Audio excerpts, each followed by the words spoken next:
Hello दोस्तों, कैसे हो दोस्तों। आप सभी का केमिस्ट्री क्लास में हार्दिक स्वागत है। दोस्तों, हम पढ़ रहे हैं 12th क्लास की केमिस्ट्री का चैप्टर नंबर 3 जिसका नाम है इलेक्ट्रोकेमिस्ट्री, वैद्युत रसायन। क्लियर दोस्तों। लास्ट क्लास में मैंने आपको वैद्युत अपघट्ट के बारे में बताया था, ध्यान है। वैद्युत अपघट्ट वे पदार्थ होते हैं, जैसे मैंने आपको एग्जांपल NaCl का दिया था। वे पदार्थ होते हैं जिनकी पिघली हुई अवस्था में और जिनके जलीय विलयन में NaCl को पिघलाएंगे तो इसमें गतिशील Na+Cl- आ जाएंगे। NaCl का जलीय विलयन बनाएंगे तो उसमें भी आ जाएंगे Na+ और Cl- जो गतिशील होंगे। तो NaCl की पिघली हुई अवस्था और इसके जलीय विलयन दोनों में गतिशील आयन होने के कारण विद्युत का प्रभाव हो जाता है। ऐसे पदार्थ वैद्युत अपघट्ट कहलाते हैं। तो मैंने कहा था वे पदार्थ जिनकी पिघली हुई अवस्था में या जिनके जलीय विलयन में गतिशील आयनों के कारण विद्युत का प्रभाव होता है, ऐसे पदार्थ कहलाते हैं वैद्युत अपघट्ट। फिर इसके बाद वैद्युत अपघट्ट के उदाहरण दिए थे मैंने, लवण, अम्ल और क्षार। क्लियर। फिर इसके बाद हमने बात की थी दोस्तों चालक की। चालक मैंने आपको लास्ट क्लास में भी पढ़ाया था, पिछली क्लास में मैंने कहा था चालक वे पदार्थ होते हैं जिनकी चालकता का मान 10⁴ से 10⁻⁷ ओम इनवर्स मीटर इनवर्स पारस में आता है। जिनकी चालकता का मान कहां से कहां तक आता है? 10⁻⁴ से 10⁻⁷ तक वे पदार्थ क्या कहलाते हैं? चालक कहलाते हैं। ठीक है। चालक दो प्रकार के होते हैं, यहां से हमको पढ़ना है। चालक कितने प्रकार के होते हैं? दो प्रकार के। एक तो होते हैं धात्विक चालक और एक होते हैं वैद्युत अपघटनी चालक।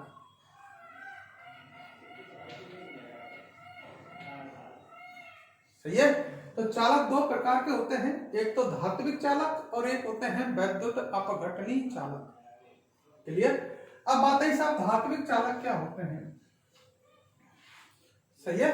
तो चालक दो प्रकार के हैं। चालक वे पदार्थ है, ये तो क्लियर हो गया, जिनकी चालकता का मान आता है 10⁻⁴ से 10⁻⁷ तक। और दोस्तों चालक दो प्रकार के हैं, एक तो होते हैं धात्विक चालक और एक होते हैं वैद्युत अपघटनी चालक। अब इनको समझना क्या होते हैं ये।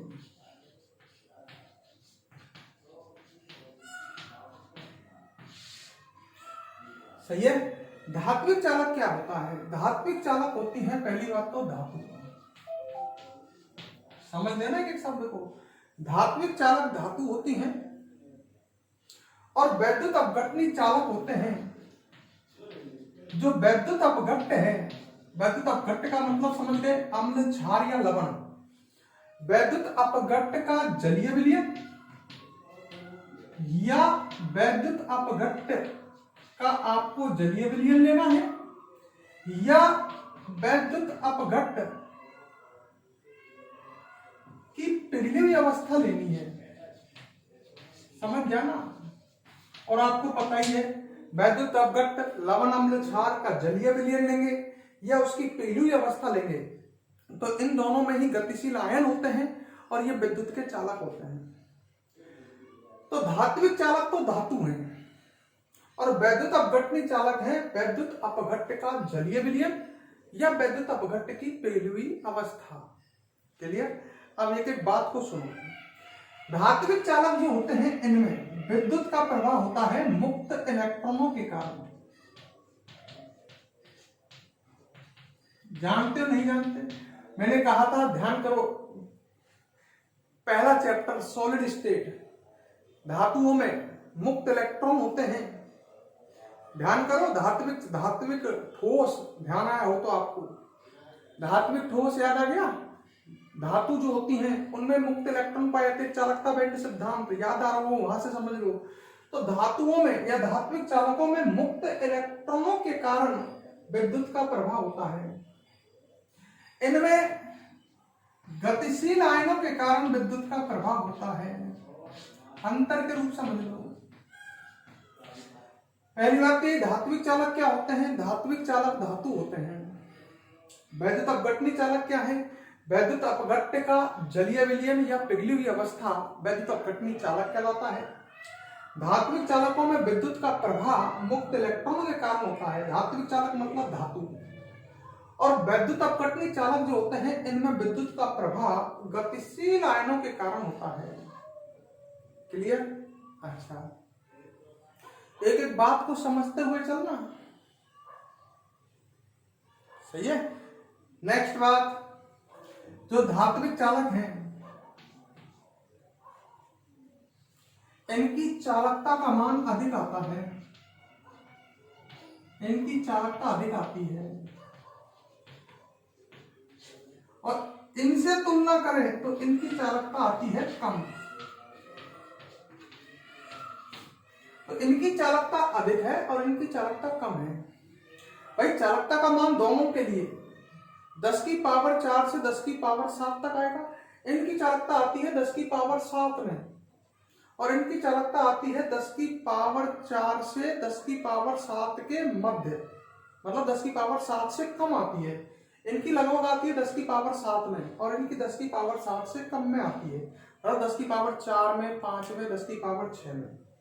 तो इनकी चालकता ज्यादा होती है, क्योंकि इनमें विद्युत का प्रभाव होता है इलेक्ट्रॉनों के कारण, और इलेक्ट्रॉन हल्का कण होता है बिल्कुल। और इनमें विद्युत का प्रभाव होता है गतिशील आयन के कारण, आयनों के कारण। तो इनकी चालकता का मान क्या आता है? कम, और इनकी चालकता क्या आती है? अधिक। सही है। तो एक एक बात को बड़ी तसल्ली से समझने चलो। अच्छा, इनमें जब धात्विक चालकों में विद्युत का प्रवाह करते हैं तो मुख्य पदार्थ का प्रवाह नहीं होता है। नेक्स्ट लाइन को सुनना ढंग से। जैसे मैं कोई धातु लूं, कॉपर धातु, तो कॉपर धातु के अंदर Cu+2 आयन होंगे और इलेक्ट्रॉन रूपी समुद्र में उपस्थित होंगे। ऐसे कह सकते हैं अपन, धातु के अंदर धनायन और इलेक्ट्रॉनों से घिरे हुए। जब इसमें विद्युत धारा का प्रवाह करेंगे तो इलेक्ट्रॉन गति करेंगे। विद्युत धारा का प्रवाह इलेक्ट्रॉनों के कारण होता है, मुक्त इलेक्ट्रॉनों के कारण। जब इसमें विद्युत धारा प्रवाहित करेंगे तो इलेक्ट्रॉन गति करेंगे। धात्विक चालकों में मुख्य पदार्थ तो है ये Cu+2 आयन। मतलब सिंपल भाषा में कहूं तो इनमें मुख्य पदार्थ अर्थात धनायन का प्रवाह नहीं होता है।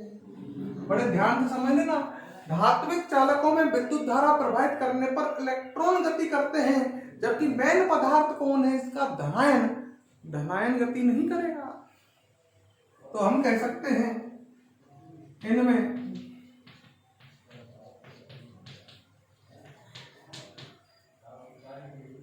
विद्युत धारा प्रवाहित करने पर मुख्य पदार्थ, कोष्टक में लिख सकते हो आप, कौन?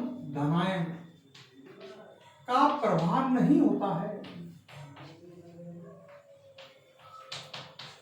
और जबकि इनमें अगर आप विद्युत धारा प्रवाहित करते हो तो मुख्य पदार्थ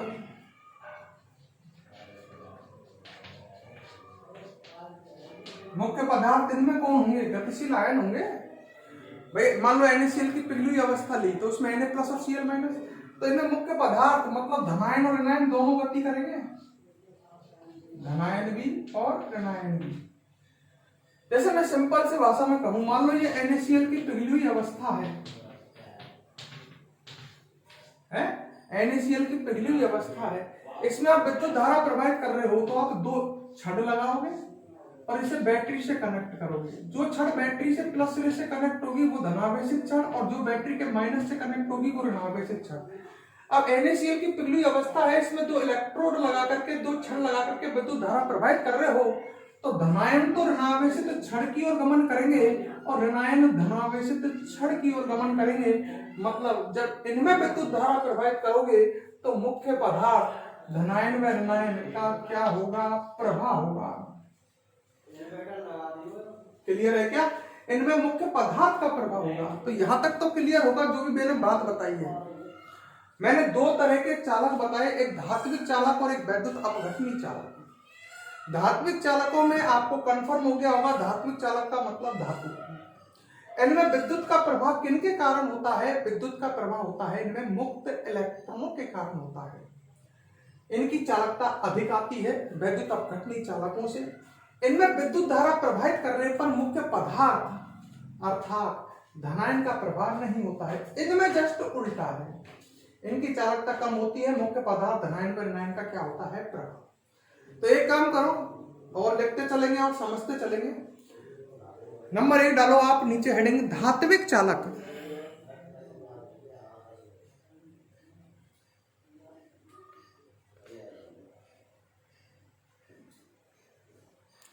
नंबर 1 डालो धात्विक चालक।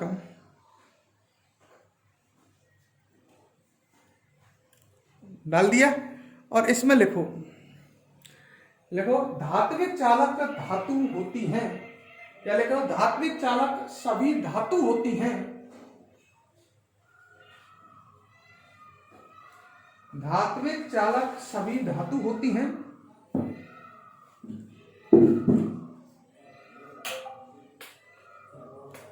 धात्विक चालक सभी धातु होती हैं। आगे लिखो इनमें विद्युत का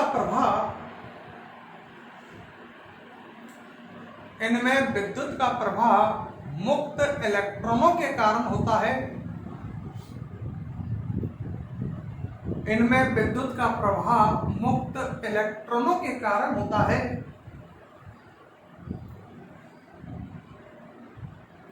विद्युत का प्रवाह मुक्त इलेक्ट्रॉनों के कारण होता है।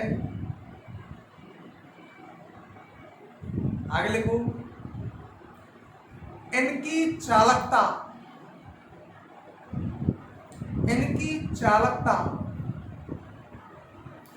वैद्युत अपघटनी चालकों से अधिक होती है। इनकी चालकता वैद्युत अपघटनी चालकों से अधिक होती है। इनकी चालकता वैद्युत अपघटनी चालकों से अधिक होती है।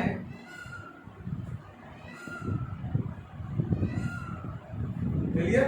और एक बात और लिखो इनमें विद्युत धारा प्रवाहित करने पर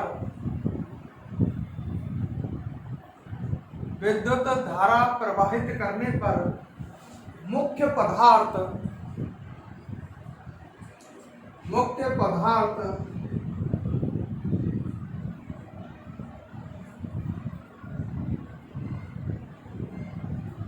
अर्थात या कोष्टक में लिख लो धनायन का प्रभाव नहीं होता है। धनायन का प्रभाव नहीं होता है। अब नेक्स्ट बात देखना और समझना। धात्विक चालक है, इसमें आपको पता है धनायन है और इलेक्ट्रॉनों से घिरे हुए हैं। जब विद्युत धारा में इसमें प्रवाहित करूंगा, जैसे ये बैटरी का प्लस सिरा है तो केवल इलेक्ट्रॉन गति करेंगे, है ना? इनमें मुक्त इलेक्ट्रॉन ही गति करेंगे। बड़े ध्यान से सुनना मेरी बात को। धात्विक चालकों में आपको पता ही है केवल विद्युत धारा प्रवाहित करने पर किसका प्रभाव होता है? मुक्त इलेक्ट्रॉनों का। धनायन प्रभाव नहीं करते हैं। अब एक बात सुनिए, धात्विक चालकों में जब आप विद्युत धारा प्रवाहित करोगे तो कोई अभिक्रिया नहीं चलेगी, केवल इलेक्ट्रॉन यहाँ चले जाएंगे प्लस छड़ पर, क्योंकि इलेक्ट्रॉन ऋणावेशित कम है, प्लस छड़ पर चले जाएंगे। सही है? जैसे ये एक तार है मान लो धातु का, इसके अंदर इलेक्ट्रॉन है। अब ये तार का ये सिरा मान लो बैटरी के प्लस से जुड़ रहा है और ये तार का ये सिरा बैटरी के माइनस से जुड़ रहा है। ढंग से समझना। तो ये इलेक्ट्रॉन है ना, ये धनावेशित सिरे की ओर गमन करेंगे, धनावेशित सिरे की ओर। धनायन कहीं गमन नहीं करेंगे। धातु का तार है, धनायन और इलेक्ट्रॉन है। तार का एक सिरा बैटरी के प्लस से और एक सिरा बैटरी के माइनस से, तो इस तार के इलेक्ट्रॉन बैटरी के प्लस सिरे की ओर गमन करेंगे, धनावेशित सिरे की ओर। यहाँ कोई रासायनिक अभिक्रिया नहीं होगी। जबकि इसके विपरीत अगर हम वैद्युत अपघटनी चालक देखें, जैसे NaCl की पिघली हुई अवस्था या NaCl का जलीय विलयन ले लेते हैं, उसमें आपको पता ही है गतिशील आयन है, विद्युत धारा प्रवाहित करोगे, ये बैटरी से प्लस सिरे से कनेक्ट है, ये छड़ बैटरी के माइनस से कनेक्ट है। विद्युत धारा प्रवाहित करोगे तो धनायन कहाँ जाएंगे, प्लस सिरे ऋण सिरे पर, उस छड़ से ऋणावेशित छड़ से धनायन वहां जाएंगे, वहां पर इलेक्ट्रॉन ग्रहण करेंगे और उदासीन हो जाएंगे। मतलब धनायन ऋणावेशित छड़ पर गए, इलेक्ट्रॉन ग्रहण करे, ऋणावेशित छड़ है ना, इससे इलेक्ट्रॉन ग्रहण करके उदासीन हो गए। इसी तरह Cl माइनस आयन कहाँ जाएंगे, बैटरी के प्लस सिरे पर, और वहां पर इलेक्ट्रॉन त्याग करके उदासीन हो जाएंगे।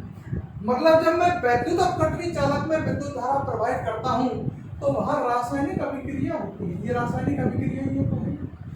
जबकि धात्विक चालक में विद्युत धारा प्रवाहित करने पर रासायनिक अभिक्रियाएं नहीं होती हैं।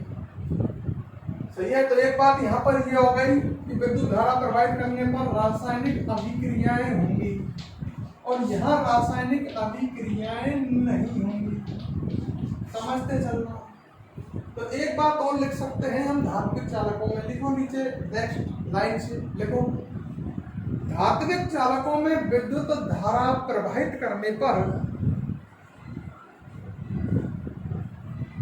धात्विक चालकों में विद्युत धारा प्रवाहित करने पर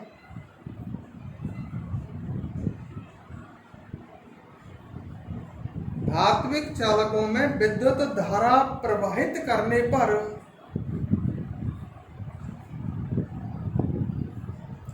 विद्युत धारा प्रवाहित करने पर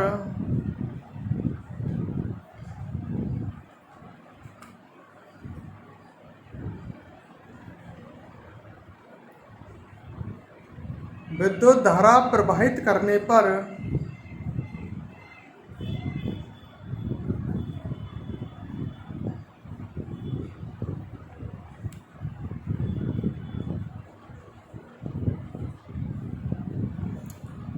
विद्युत धारा प्रवाहित करने पर रासायनिक अभिक्रियाएं नहीं चलती हैं। धात्विक चालकों में कोई अभिक्रिया नहीं चलेगी, है ना। और यही काम अगर तुम वैद्युत अपघटनी चालकों में करते तो विद्युत धारा प्रवाहित करने पर वह रासायनिक अभिक्रियाएं चलती। क्लियर कर लेना। अब हम बात करते हैं आगे। अगर हम धात्विक चालक को गर्म करें तो वहां पर जो अवयवी कण है उनका कंपन बढ़ेगा। धनायन समझ गए होंगे मेरी बात, इसमें धनायन और इलेक्ट्रॉन है। इलेक्ट्रॉन तो गतिशील है। अगर धात्विक चालक को मैं गर्म करूं तो गर्म करने पर अवयवी कणों को क्या मिलेगी, ऊर्जा, और ऊर्जा मिलकर के इनकी कंपन गति बढ़ेगी। तो जब धात्विक चालक को गर्म करते हैं तो इसमें उपस्थित अवयवी कणों की कंपन गति में, तुझे पता होगा ठोस में जो अवयवी कण है वो कंपन गति कर सकते हैं। जब मैं धात्विक चालक को गर्म करूंगा तो इसमें जो धनायन है उनका कंपन बढ़ेगा, वो तेजी से इधर उधर कंपन करने लग जाएंगे, क्योंकि गर्म करने पर अवयवी कणों को ऊर्जा मिलेगी, ऊर्जा मिलेगी तो उनकी कंपन गति बढ़ेगी। जब कंपन गति बढ़ेगी तो इलेक्ट्रॉनों का प्रवाह धीमा हो जाएगा, क्योंकि एक तरह से कंपन गति बढ़ने पर इलेक्ट्रॉनों के प्रवाह में क्या उत्पन्न हो गया, प्रतिरोध। मतलब जब मैं धात्विक चालक का ताप बढ़ाता हूं तो वहां पर प्रतिरोध बढ़ता है। प्रतिरोध कैसे बढ़ा कि परमाणु इसमें जो अवयवी कण है वो तेजी से कंपन करने लग जाएंगे, जिससे इलेक्ट्रॉन का प्रवाह धीमा हो जाएगा। अर्थात यहाँ पर क्या बढ़ चुका है, प्रतिरोध। और प्रतिरोध बढ़ेगा तो चालकता घटेगी। आगे समझ में आएगा ये बात आपको कि ताप, चालकता और प्रतिरोध एक दूसरे के बिल्कुल अनुपाती है। भाई दिमाग से सोच लो, प्रतिरोध बढ़ा तो इलेक्ट्रॉनों का प्रवाह धीमा, और प्रवाह धीमा तो चालकता हो गई कम। तो ताप बढ़ाने पर प्रतिरोध बढ़ने से धात्विक चालकों में चालकता घटती है। सही है। जबकि बात करें वैद्युत अपघटनी चालकों में तो यहाँ पर जब ताप बढ़ाओगे, अगर आप वैद्युत अपघटनी चालक लेते हो उसमें अवयवी कण है मान लो Na+ और Cl-, यहाँ अगर ताप बढ़ाते हो तो इन आयनों की क्या बढ़ेगी, गतिशीलता। क्लियर कर लेना। और आयन तेजी से गति करेंगे, क्योंकि ताप बढ़ाने पर आयनों को ऊर्जा मिलेगी और आयन तेजी से गति करेंगे, आयनों की गतिशीलता बढ़ेगी और गतिशीलता बढ़ेगी तो यहाँ पर चालकता का मान बढ़ेगा। सिंपल कहो तो चालकता के मान में क्या होगी, यहाँ पर वृद्धि होगी। क्लियर है मेरी बात? तो दोनों में उल्टा कंसेप्ट है। हाँ, एक बार फिर समझ लो, अगर यहाँ ताप बढ़ाएंगे तो ताप बढ़ाने पर देखो इलेक्ट्रॉन, देखो क्या होगा, ताप बढ़ाने पर इसमें जो ये आयन है ना, धनायन, उनका कंपन बढ़ेगा क्योंकि उनको ऊर्जा मिलेगी। कंपन बढ़ने से इलेक्ट्रॉनों के प्रवाह में दिक्कत आएगी, मतलब क्या बढ़ जाएगा, प्रतिरोध। तो यहाँ ताप बढ़ाने पर धात्विक चालकों में क्या, ताप बढ़ाने पर प्रतिरोध बढ़ेगा और चालकता घटेगी। अब वैद्युत अपघटनी चालकों में क्या होगा, जैसे ये NaCl, तो यहाँ जब आप ताप बढ़ाओगे तो आयनों को ऊर्जा मिलेगी, तो आयनों की गतिशीलता बढ़ेगी, उल्टा आयन तेजी से गति करेंगे। भाई यहाँ विद्युत का प्रवाह आयनों के कारण हो रहा है, यहाँ आयन तेजी से गति करेंगे।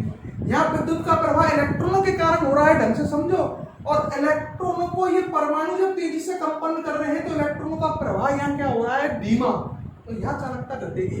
यहाँ ताप बढ़ाने पर आयनों की गतिशीलता बढ़ेगी और चालकता बढ़ेगी। क्लियर? तो ये तो एक बात और लिखो इसमें, धात्विक चालकों में लिखो, धात्विक चालकों में लिखो, इनमें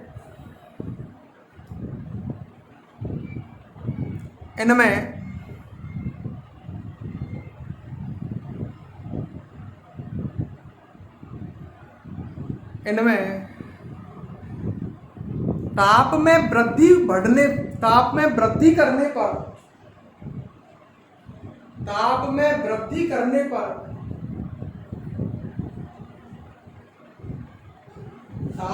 वृद्धि करने पर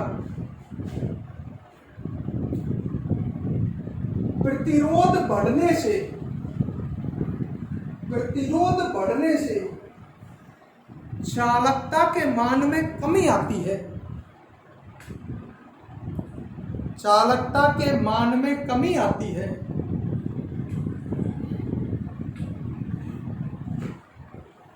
जबकि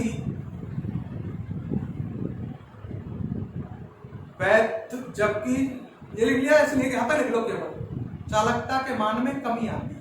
क्लियर? ये हमने पढ़ा धात्विक चालक के बारे में। अब नंबर 2 डालो, वैद्युत अपघटनी चालक। वैद्युत अपघटनी चालक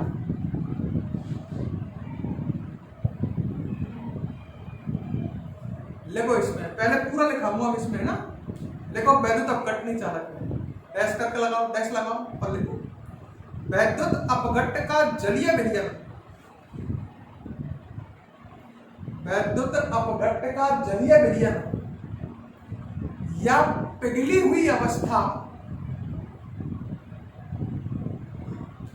वैद्युत अपघट्ट का जलीय विलयन या पिघली हुई अवस्था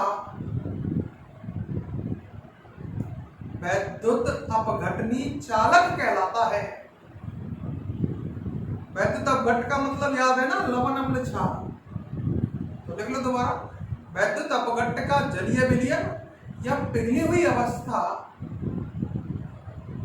वैद्युत अपघटनी चालक कहलाता है। वैद्युत अपघटनी चालक कहलाता है। आगे लिखो, इनमें विद्युत का प्रवाह गतिशील आयनों के कारण होता है। इनमें विद्युत का प्रवाह गतिशील आयनों के कारण होता है।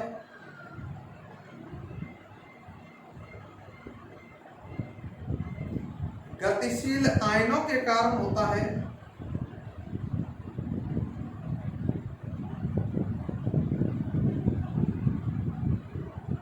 ठीक है, और आगे लिखो, इनकी चालकता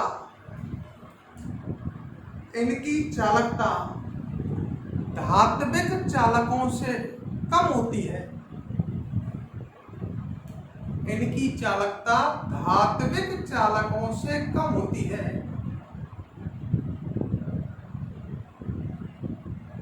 क्लियर? इनकी चालकता धात्विक चालकों से क्या होती है, कम होती है।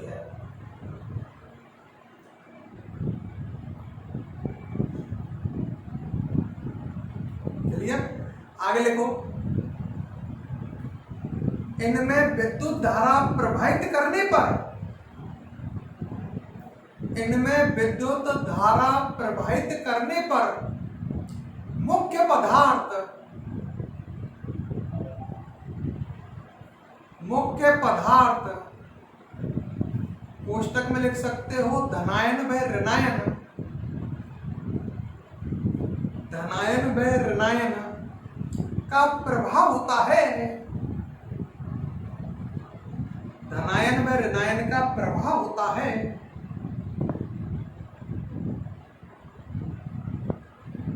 ठीक है, मुख्य पदार्थ मतलब धनायन व ऋणायन जो है ये मुख्य पदार्थ है, इसके इनका प्रभाव होता है। ठीक है, अब आगे देखो, नेक्स्ट लाइन चल जाओ भले।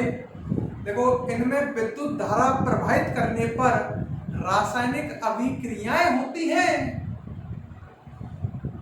ये मैंने समझा दिया दोनों। इनमें विद्युत धारा प्रवाहित करने पर रासायनिक अभिक्रियाएं होती हैं।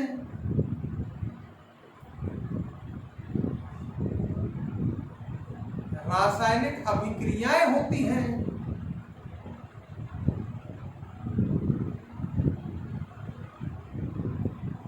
क्लियर? और एक बात और लिख लो लास्ट में, इनके ताप में वृद्धि करने पर, इनके ताप में वृद्धि करने पर आयनों की गतिशीलता बढ़ने से,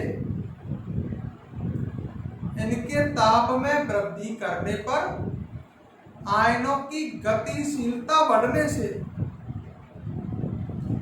चालकता के मान में वृद्धि होती है।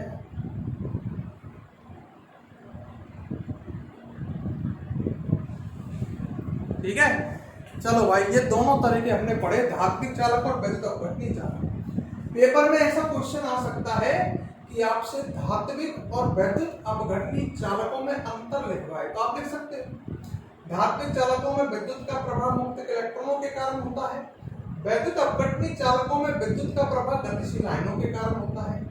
धात्विक चालकों की चालकता अधिक होती है, वैद्युत अपघटनी चालकों की चालकता कम होती है।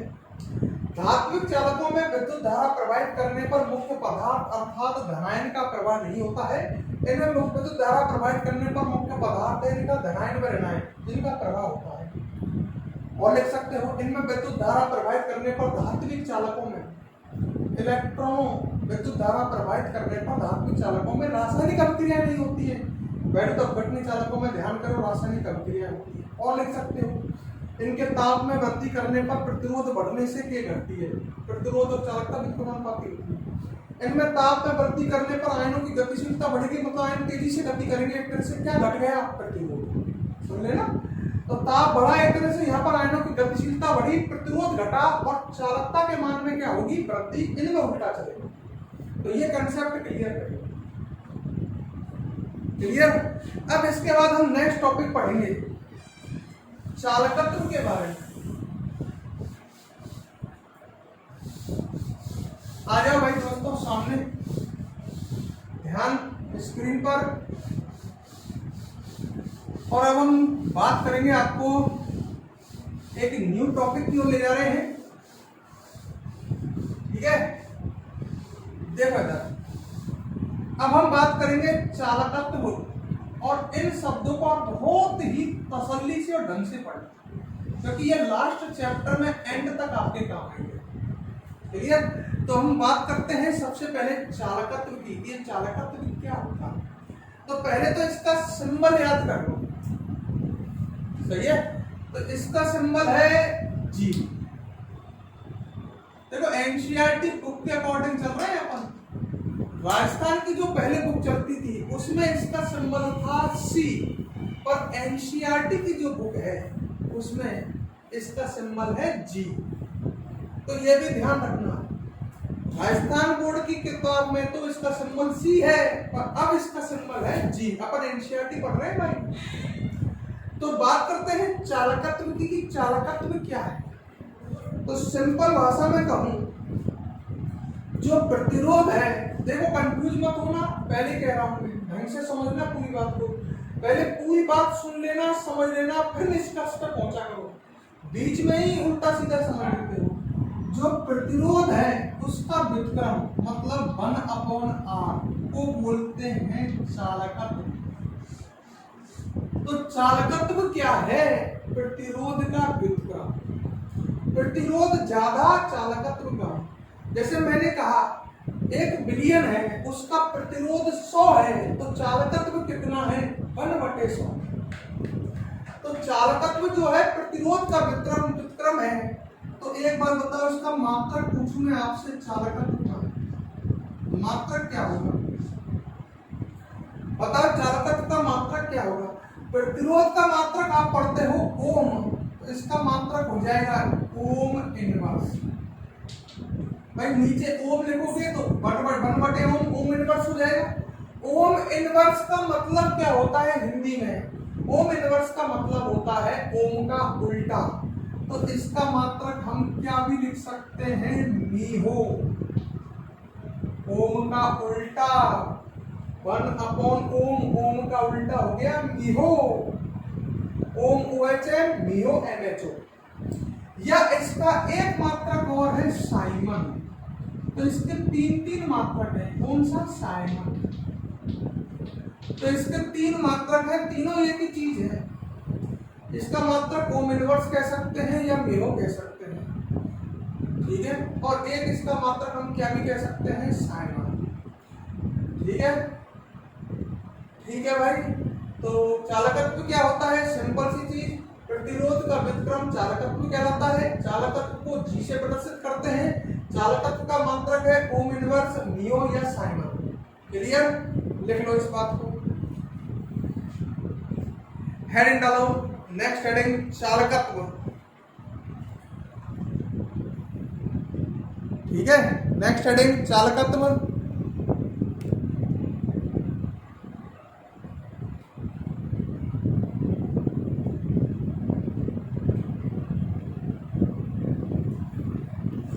नेक्स्ट हेडिंग चालकत्व। ठीक है, कोष्टक में जी, इसका सिंबल है बुक के अकॉर्डिंग, है ना। लिखो इसमें, लिखो पहले, प्रतिरोध का व्युत्क्रम चालकत्व कहलाता है। प्रतिरोध का व्युत्क्रम चालकत्व कहलाता है।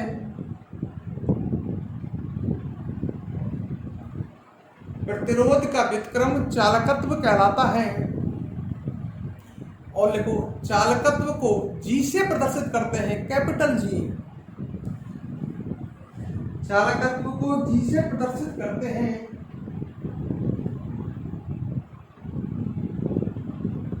सही है। और आगे लिखो, चालकत्व का मात्रक, चालकत्व का मात्रक ओम इनवर्स, ओम इनवर्स या मीहो या साइमन होता है। ओम इनवर्स, मीहो या साइमन होता है। साइमन का सिंबल लिख लेना S, capital S. Ohm inverse, मीहो या साइमन होता है।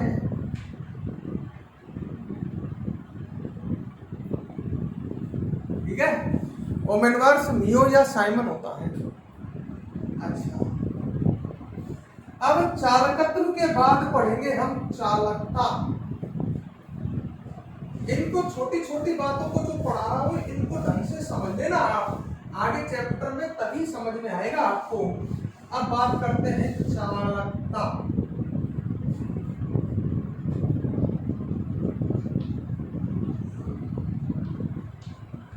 और जिसका सिंबल है के, जिसको अभी थोड़ी देर पहले बार बार आ रहा था, ये चालकता आ रहा था।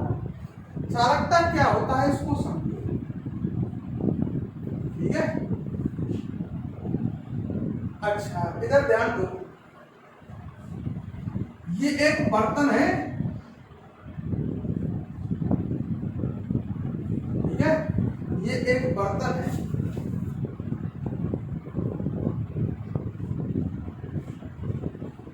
और ढंग से समझना, इस बर्तन में मान लो NaCl का जलीय विलयन भरा हुआ है।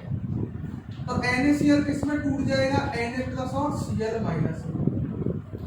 इस विलयन में 2 इलेक्ट्रोड लगा दिए, एक बैटरी के प्लस सिरे से कनेक्ट और एक बैटरी के माइनस सिरे से कनेक्ट, एक धनावेशित इलेक्ट्रोड एक ऋणावेशित इलेक्ट्रोड। अब ये बन गया वैद्युत अपघटनी सेल। मतलब क्या हुआ, देखो आपने 2 तरह के सेल पढ़े थे, वहां पर स्टार्टिंग में कहूं, एक पढ़ा था आपने वैद्युत रासायनिक सेल और वैद्युत अपघटनी सेल। मतलब वैद्युत अपघट्य का जलीय विलयन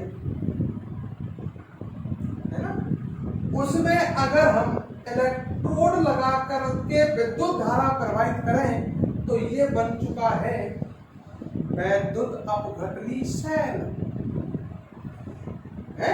विद्युत अपघट्य का जलीय विलयन हो, उसमें इलेक्ट्रोड लगा करके विद्युत धारा प्रवाहित करें इस विलयन में, तो ये क्या बन जाएगा, वैद्युत अपघटनी सेल। फिर कह रहा हूं, तो अब मेरी बात सुना, यदि किसी वैद्युत अपघटनी सेल में इलेक्ट्रोडों के बीच की दूरी,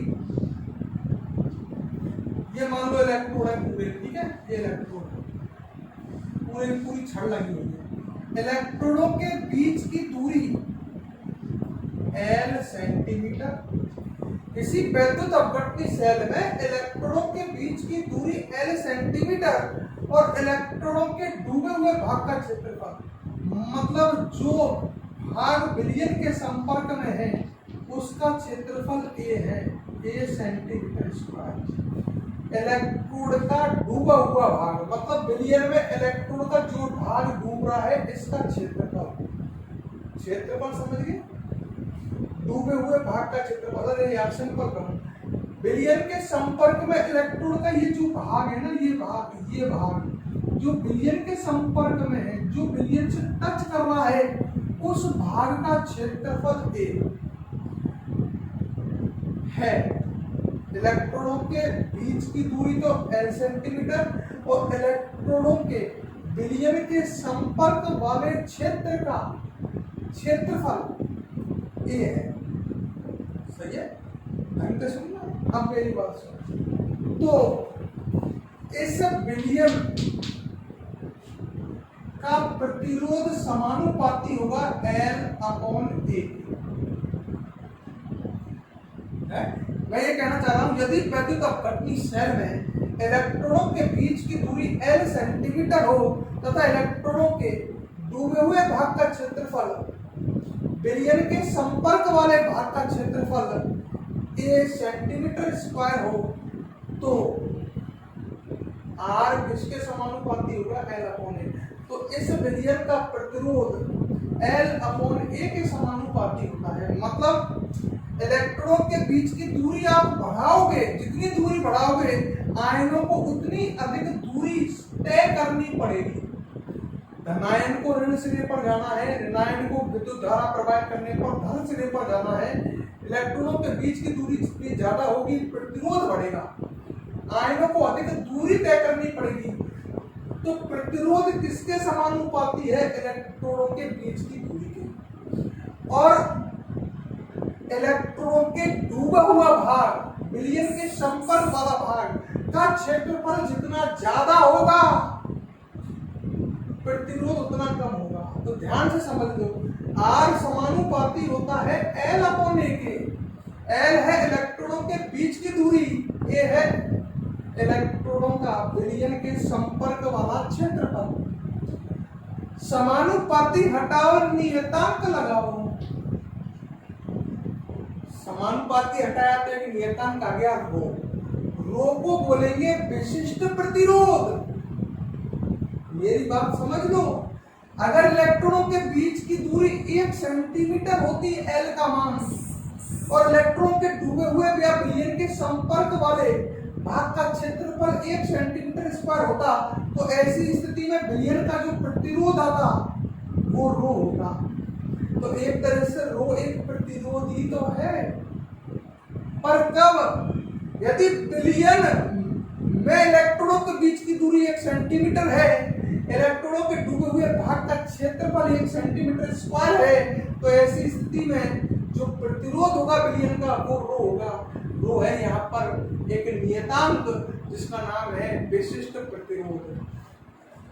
वज्र गुणा करो, रो नीचे आ जाएगा, 1/रो बराबर क्या बन जाएगा, 1/r इंटू एल अपॉन ए। सही है।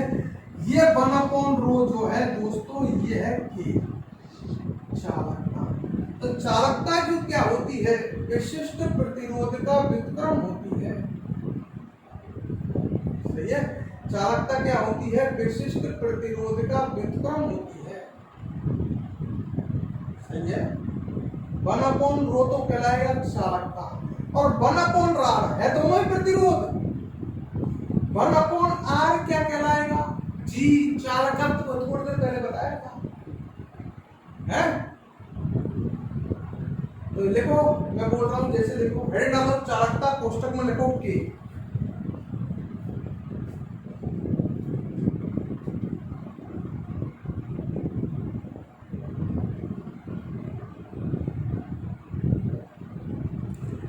लिखो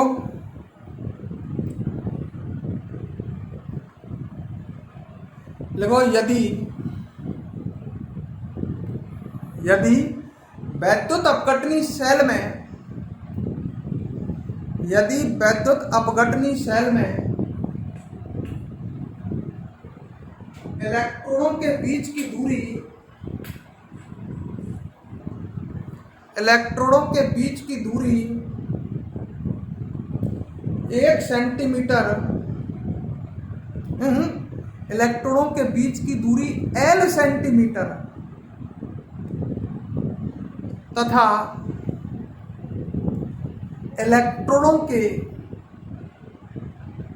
विलयन के संपर्क वाले भाग का क्षेत्रफल, इलेक्ट्रॉनों के विलयन के संपर्क वाले भाग का क्षेत्रफल A सेंटीमीटर स्क्वायर हो, A सेंटीमीटर स्क्वायर हो, तो विलयन का प्रतिरोध, देखो नीचे, विलयन का प्रतिरोध L/A के समानुपाती होता है। विलयन का प्रतिरोध L/A के समानुपाती होता है।